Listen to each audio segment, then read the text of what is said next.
Shalom mon peuple de Dieu, vous êtes le bienvenu à Cité des témoins de Christ, une cité de femmes et des hommes qui reflètent la vie de Jésus-Christ.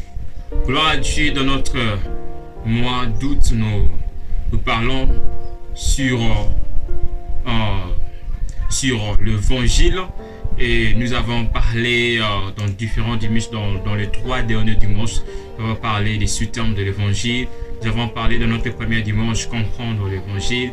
Nous avons parlé dans notre deuxième dimanche, l'évangile de la repentance. Dans notre troisième dimanche, nous avons parlé de l'évangile de l'amour.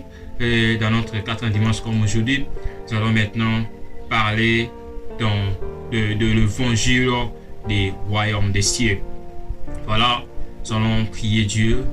Seigneur, Dieu Tout-Puissant, Père de gloire, le Dieu des armées, tu es la source de l'inspiration, tu es la source de la compréhension. Te disons merci pour ces bons moments, Seigneur, que tu nous as fait grâce d'être dans ta présence pour écouter ta parole. Seigneur, aide-nous à bien comprendre ta parole et fais en sorte que, Seigneur, ta parole nous impacte, Seigneur, pour manifester ce qui sera exposé ce soir. Dans le nom de Jésus, ainsi prié. Amen. Voilà, nous parlons sur l'évangile des royaumes du ciel, une promesse de Dieu pour ses enfants. Et c'est un nouveau monde que les chrétiens attendent. Et puis les chrétiens font la course pour attendre un niveau d'entrée dans le royaume des cieux. Lorsque nous parlons sur l'évangile des royaumes des cieux, nous parlons tout simplement sur l'évangile des royaumes de Dieu. Nous parlons tout simplement sur l'évangile de la reine de Dieu. Nous parlons tout simplement sur l'évangile d'un nouveau monde après l'enlèvement, après la destruction de ce monde matériel. Voilà, nous allons lire dans Daniel au chapitre 2, le verset 44. Dans Daniel chapitre 2, le verset 44, il nous dit: dans le temps de ce roi, le Dieu de ciel suscitera un royaume qui ne sera jamais détruit et qui ne passera point sous la domination de notre peuple. Il brisera et anéantira tous les royaumes là, et lui-même subsistera éternellement. Dans ces versets, la Bible veut nous expliquer que le monde que nous vivons maintenant sera détruit par Dieu. Le monde que nous vivons maintenant sera anéanti par Dieu parce que ce monde est sous la domination du diable. Alors Dieu va susciter un nouveau monde. Dieu va susciter un nouveau royaume pour son règne éternel ainsi que pour ses enfants. Voilà, Dieu va faire en sorte que nous ayons encore un nouveau jardin dedans. L'état de ce monde, c'est un état non à la volonté de Dieu. Alors ici, Daniel nous révèle un royaume nouveau qui sera existé. Un royaume nouveau qui sera suscité. Que Dieu lui-même va créer. Alors, dans le temps à venir, il y aura une nouvelle terre dont Dieu lui-même va régner éternellement avec ses enfants. Et il y a des caractéristiques de ce monde, il y a des caractéristiques des royaumes des cieux, bien déterminées dans Daniel 2,44. Le royaume des cieux ne sera jamais détruit. Le royaume des cieux ne passera pas. Ça sera un royaume éternel entre Dieu et ses enfants. Ça sera un royaume qui ne finira jamais entre Dieu et ses enfants. Dieu va anéantir ce monde présent.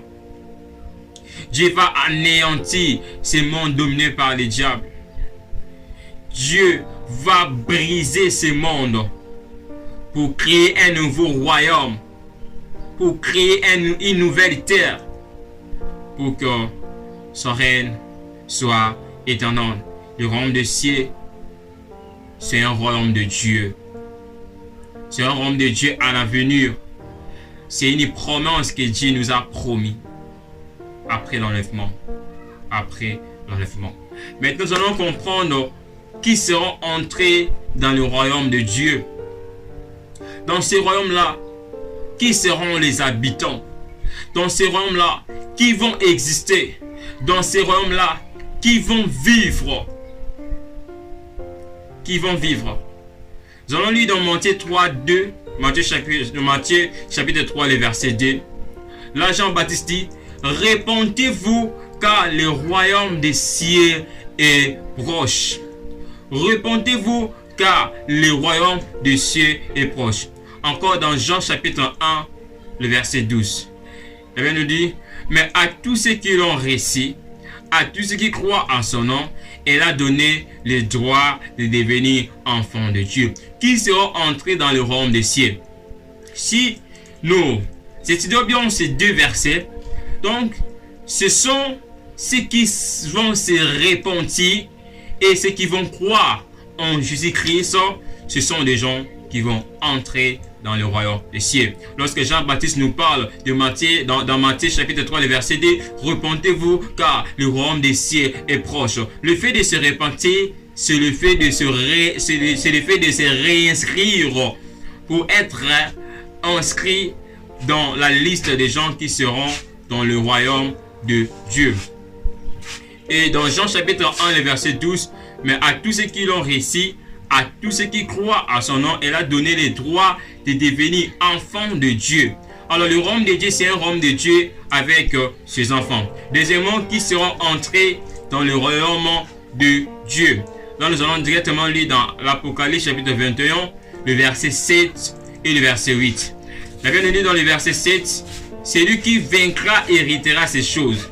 Je serai son Dieu et il sera mon fils. Dans le verset 8, mais pour le lâche, les incrédules, les abominables, le métrier, les impudiques, les idolâtres et tout le menteur, leur part sera dans le temps ardent de feu et des soufres, ce qui est la seconde mort. Alors si nous lisons bien, nous étudions bien ces deux versets, alors ce sont ceux qui vont vaincre le péché, ceux qui vont vaincre le monde et qui vont vivre la sanctification jusqu'à la mort. Ce sont les gens qualifiés pour entrer dans le royaume des cieux. Premièrement, nous avons dit qui seront entrés dans le royaume des cieux. Ce sont ceux qui se repentent, ceux qui vont se repentir, ceux qui vont croire au nom de Jésus-Christ, ceux qui vont accepter Jésus-Christ en tant que Seigneur et leur Sauveur. Et deuxièmement, ce sont ceux qui vont vaincre le péché, ceux qui vont vaincre le monde et ceux qui vont demeurer dans la sanctification jusqu'à la mort. Ce sont les gens qualifiés pour entrer dans la règne de Dieu, pour entrer dans le royaume de Dieu, pour entrer dans le royaume de cieux. Voilà, pour entrer, bien-aimés, répentez-vous. Pour entrer, continuez à vivre une vie de la sanctification. Pour entrer, continuez à craindre Dieu. Que Dieu vous